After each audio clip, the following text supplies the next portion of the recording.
এই ইউনূস সরকার আসার পর যে রাজনৈতিক দলগুলো বিভিন্ন পদক্ষেপ নিল, সংস্কার টংস্কার ইত্যাদি বিভিন্ন বিষয়ে, কিন্তু এর ভিতরে স্টিয়ারিংয়ে যারা ছিলেন, ড্রাইভিং সিটে ছিল সবচেয়ে বড় দল বিএনপি, তার অন্তরে ছিল শুধুই নির্বাচন, শুধুই নির্বাচন, শুধুই নির্বাচন। এটা ছিল তার ভিতরে। বাহিরে যদি আসেন তাহলে বাহিরে কি ছিল? তার বাহিরে ছিল সব মেনে নেয়া, সব মেনে নেয়া, নয়তো নির্বাচন নাও হতে পারে, শঙ্কা ছিল।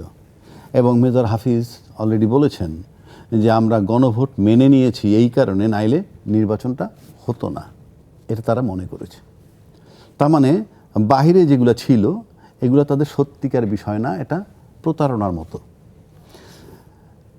তারপরে যদি আসেন, এর সাথে আরেকটা লোক দেখানো বিষয় তাদের ছিল, জুলাই বাস্তবায়ন, জুলাইয়ের যে চেতনার বাস্তবায়ন, এটাও লোক দেখানো।